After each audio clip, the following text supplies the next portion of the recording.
I mean, you're famous, particularly after Damnation onwards, for long extended shots. Is that a kind of corrective to the fact that we have short attention spans now? You know, it's why I like it to do this one, because you can create everything for a minute when everybody has to be there at the same moment. The actors, the crew, and the equipments, and we, and everybody has to be on the top. And with all of your sensibility, and all of your presence, that's important. That's why I like it, to have it the moment when everything is together. You know, it's most of the movies are working like information cut, information cut, information cut. And for them, the information is just the story.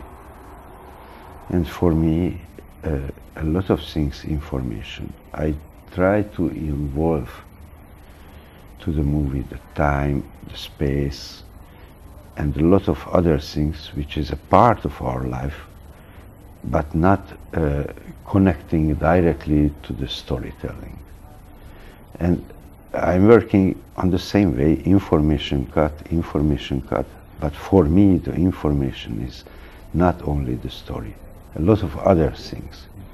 Maybe it's something is happening between us and I just moving with the camera and I'm showing you something over there which is connecting you.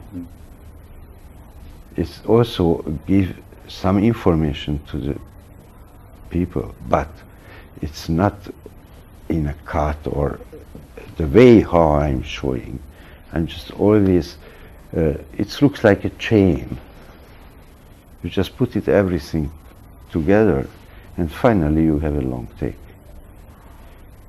But we are cutting, but not on the editing table, we are cutting in the camera. People think, in a way, I mean, you've said you're not a believer in God, yet people still keep looking at your films and coming out with religious messages. I'm working since 30 years, and during this time, I have to tell you, I'm doing the same movie about the human dignity. If you want, you can call it also a kind of religious stuff, because if you believe and you are 100% sure, one thing is important, the human dignity. And what is really, and please don't touch it, the human dignity. Please don't destroy it. Please don't humiliate. And I just wanted to show you always, here is some poor, ugly, sad people. Maybe they are able to do crimes, but they are able to love each other, but they are human beings. And they have a right for the life. And the quality of their life, it's not, doesn't matter. You know, that's what I think. And that's why I'm doing a movie, and that's, you know, that's what I believe. You've got two moments of particular revelation. When I think about it in Satan Tango, there's the scene where Jeremias comes to the place where the little girl killed herself, and there's the mist going across, and he falls to his knees. And then in the hospital scene in Werkmeister Harmonies, they go through a hospital and then they see the old man standing in the bath, and then they go away very quiet. I mean, what is it that impresses those people in those scenes? I can be cynical and I can tell you very simple, because behind the old man in the bath there is a wall, no way. They have to turn back.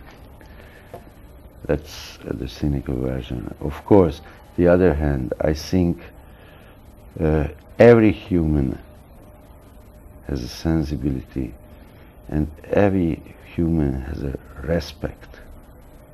You know, if you are the biggest criminal, if you are able to kill someone, everybody has a border where they have to turn back. Because if they cross this border, in this case, we cannot call it them human. We have to call it them animal. But I have to tell you, I respect it several times more, the animals. Because what we are doing on the earth is more. One thing that impresses a lot of people about your films, they love the cinematography, I mean the black and white cinematography, but you do very extended scenes. The cinematography often looks quite naturalistic. Does your extended scenes create extra problems for your cameraman? It's not a question, extra problem or not. You know, if you have a picture, it looks like a painting. Every frame has to be perfect.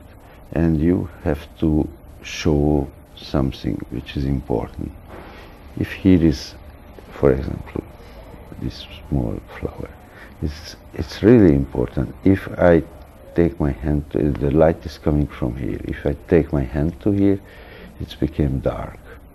It's always the question, if what I want to show, I have to decide the flower or the water. In this case, I hiding or I keep it in dark and I put it more light to here because I just wanted to show you what I think, what is important. And we have to, and the black and white is very good because it's bright, white, here is totally dark, and you can feel always. And I can, and your eye is always just going always to the brighter point.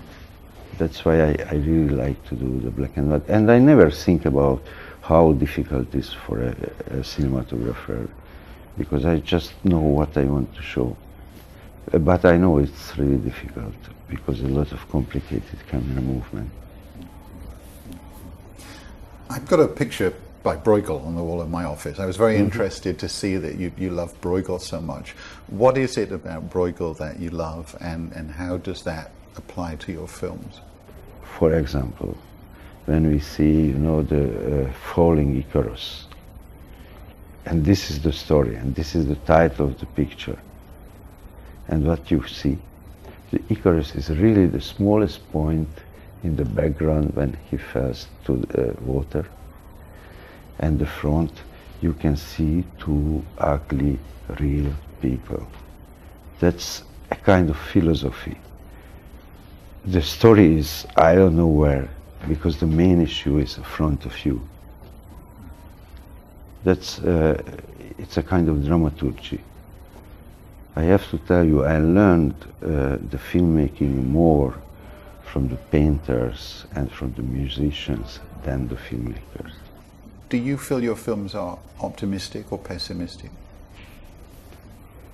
First of all, if you are pessimistic, you don't do anything. And you don't want to tell and don't want to communicate with the people. That's sure. I don't think I'm too optimistic, but I'm still optimistic because I believe that somebody will come and watch this movie and agree with our point of view. Bela Tarr, thanks very much. Thank you. Thank you.